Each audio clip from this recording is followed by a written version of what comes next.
Olá, então hoje aqui neste vídeo aqui do curso GeoGebra para professores, vamos falar do cálculo de limites, né, no GeoGebra.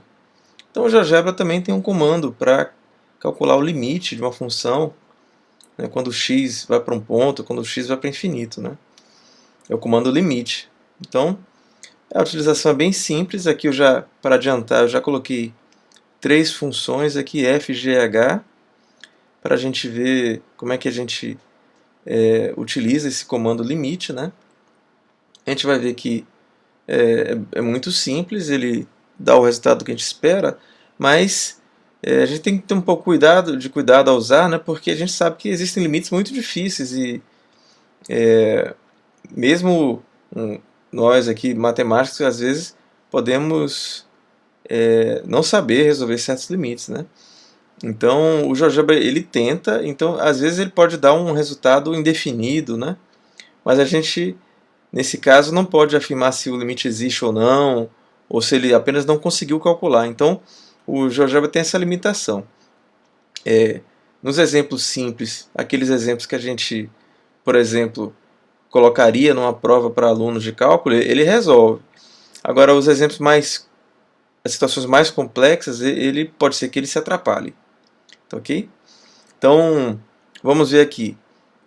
Se a primeira função é f de x igual a 2 seno de x menos seno de 2x, x sobre x menos seno de x. Né? Essa função em verde aqui, a gente vê que no zero, né? Essa função aqui não está definida, mas a gente pode ver o que acontece quando x tende a zero. Né? A gente já está vendo aqui pelo gráfico que esse limite deve ser 6. Né? Então vamos calcular aqui. O comando é limite, então eu vou escrever aqui limite, e aí ele já dá as opções, né? Esse limite inferior é o limite pela esquerda, limite superior é o limite pela direita, né? Ele suporta também, mas vamos aqui usar o limite da função f, quando aí esse número aí é o ponto onde a gente quer calcular o limite, né? Então eu quero calcular, no caso da função f, no ponto 0, e Enter. Está aqui, ele calculou corretamente o limite da função f quando o x tende a zero. Provavelmente ele usa algo como regra de L'Hopital aqui, né, para calcular esse valor. Tá, ok? Bom, no caso da função g, aqui não é mais algo do tipo 0 sobre 0, né? Quando x tende a 1, aqui vai para infinito, aqui também vai para infinito, né? Então a gente tem uma coisa do tipo infinito menos infinito. E aí o que acontece nesse caso? E será que ele sabe? Ele vai resolver também, né? Vamos calcular esse limite aqui, usando o comando limite da função g, quando o x tende a 1, no caso, né?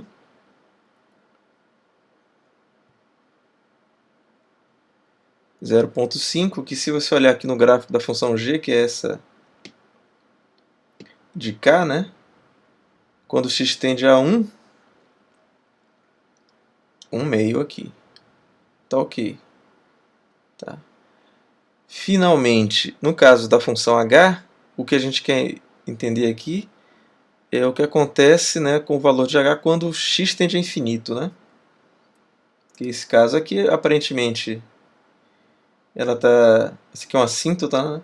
Y igual a 2. Vamos verificar se esse limite aqui, quando x tende a infinito, da função h, é 2 também. Então, vamos lá. É só digitar aqui limite da função h. E agora infinito, né? Eu quero colocar infinito. Então, eu usando esse botãozinho aqui que acessa outros símbolos, né? Tem o símbolo de infinito aqui. Tá. Vamos ver. 2. Ok? Então, o GeoGebra consegue calcular limites, pelo menos os limites mais simples, né? que a gente vê nas aulas de cálculo, ele certamente vai conseguir resolver. Agora, limites mais complexos, talvez ele não consiga. Tá certo? É isso.